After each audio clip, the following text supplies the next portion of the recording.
ได้ผมแล้วคนมาไปเลยเนาะแม่เทาะด้วยหันป่าไปแล้วงมมาบ่ที่นั่นยันว่าเขาที่อยู่ดังนั้นงมเอาเดี๋ยวงมป่าที่หมอ งั้นบ่ ป่าถือมองบ่นะ อืม นะ ไปอ่ะ ประคบ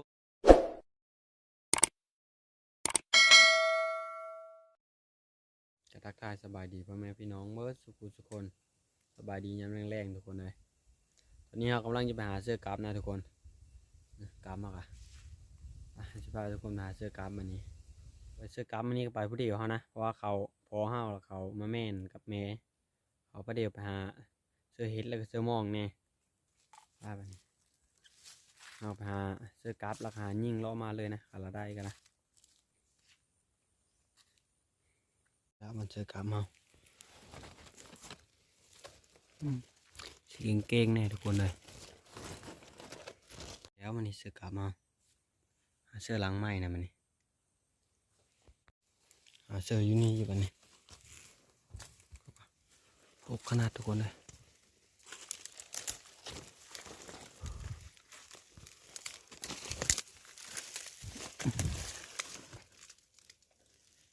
เสื้อวันนี้ละเสื้อนี้กำลังต่อไปเขากัน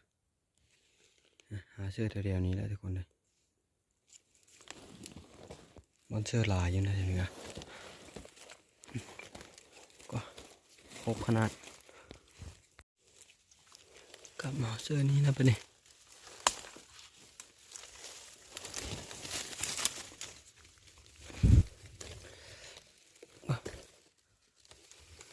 สิเป็นแปลนแน่วันนี้เสื้อกราฟเพนเฮดไปเลยเขาเก็บมาเลยนะเฮดบดเก็บมาเลยทุกคนเลยมีหลายเลยนี่สี่ห้าดอก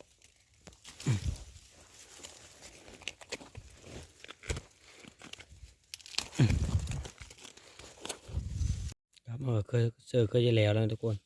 โอ้ยุงโคตรลายทั้งยุงทั้งเฮฟทุกคนเลยวันนี้เจอหลังต่อไปเอากันจากต้นไปเลยทุกคนเป็นดอกต้นนี้คือดอกเพิ่งขึ้นมีคือแต่ก็ว่าดอกเลยตัวนี้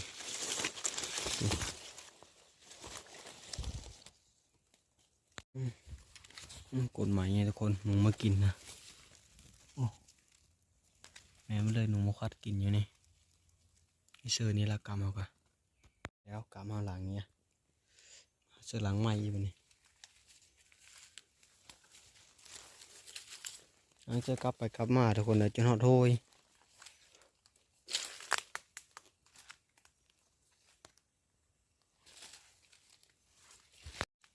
กลับหลังสุดท้ายเอากัน นี่กลับหลังสุดท้ายเอากันเสื้อเร็วๆนี่แหละ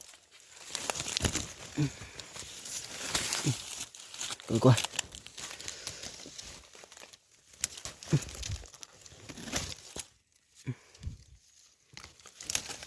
โอ้ยบอลปูก่อนทุกคนเลย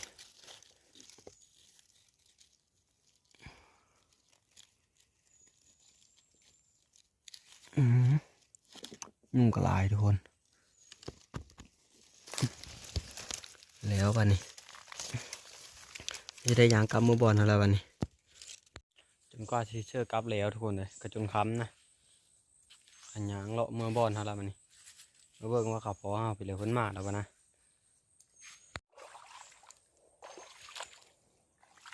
กระมองนี้เรามาการเขตเมื่อคืนนี้ทุกคนเลยเขตนี้ร้ายแถวนี้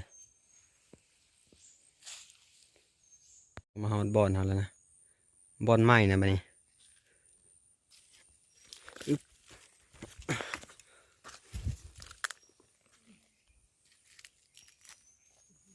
เฮ็ดได้ไหมหากระมาหอดบ่น้ำต้มละอาบน้ำแล้ว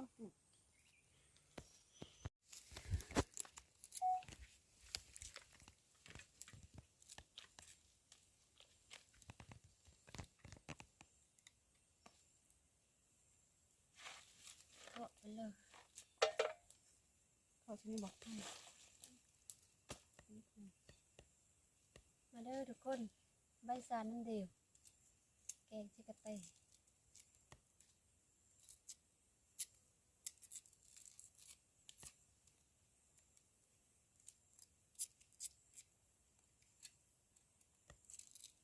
โจ๊กน้อย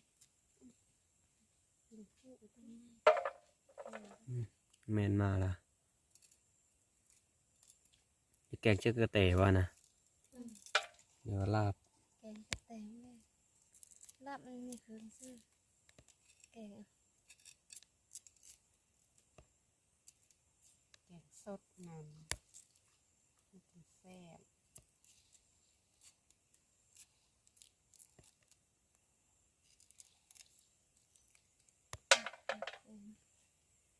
มันได้นั่งเราทางได้ไหมมันแกงซื้อลงจุเลย เขานะ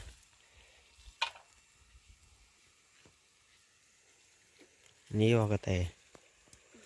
ตกำนงพอเสื้อกลับมาเสาร์นี้นะ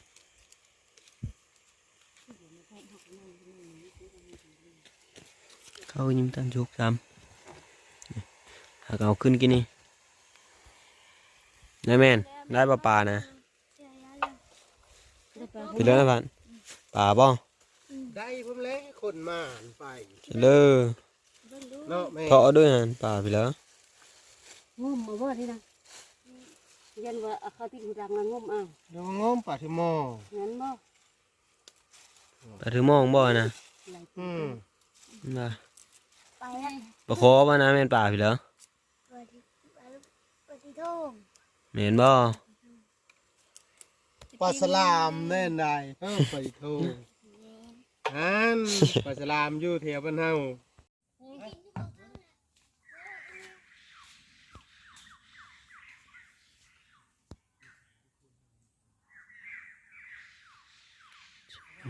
โอ้โหจะเสียวสิทุกคนเลย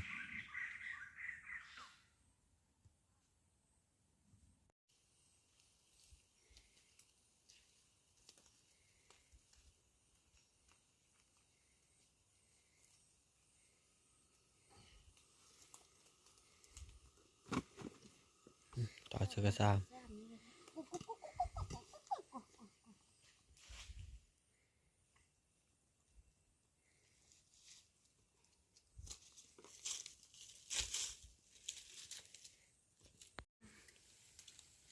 แกง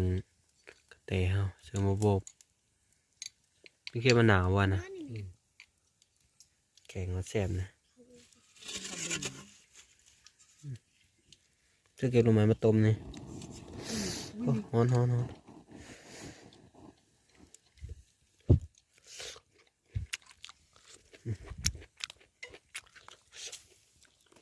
แรงเสียมันห้องปอกแป้งก็ไปโน่นเลยแรงไป แกงเขาก็ได้สุก กิน นะ น้องหนาวแล้ว ก็ได้ปลูกแล้วแกงเขาก็ได้ปลูกแล้วไป แกงเขต ยังเขตปิ้งเขตเอ้ยหนาว ยังตะปิงเขต เขตเอ้ยหนาวบ่เขตเอ้ยหนาวเขตน้องหนาว ขีดมะนาวขีดแข็งยาวบางคนขีดแข็งยาวดองไก่ได้ขีดนี่แหละ มันน้อยแก้มกระโดนเอ็ดตักเธอเดียวบ่สิ ตัวเดียวก็ได้แล้วเก็บเขาก็เนาะเสือกระซามเลย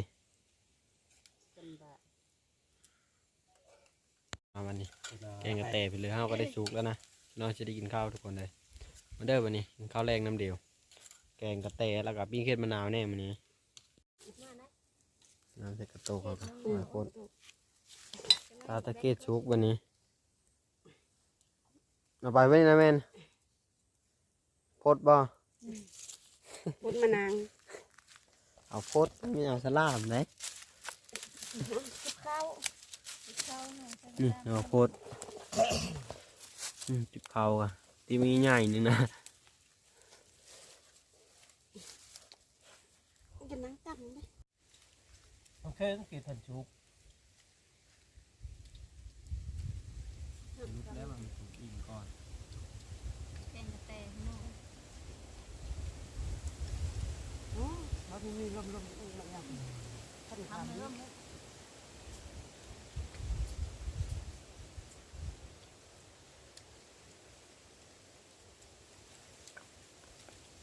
น้องหนาวยังหอมอยู่มือ ถูกแล้วเอาเลย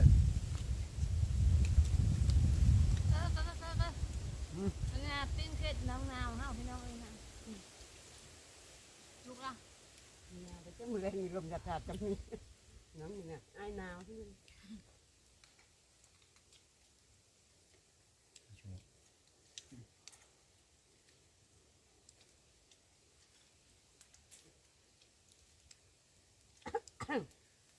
มัวแม่น กินแม่น นี่กะแกงยอดแกงกับวายกับสาร บัดนี้หลังจากกินข้าวกินน้ำเผื่อแล้วนะ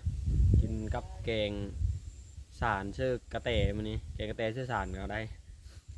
บัดนี้คลิปเราจะขอจบลงเพียงเท่านี้ไว้ก่อนทุกคนเลยคลิปหน้าพบกันใหม่ขอบใจที่ติดตามและครับส้ม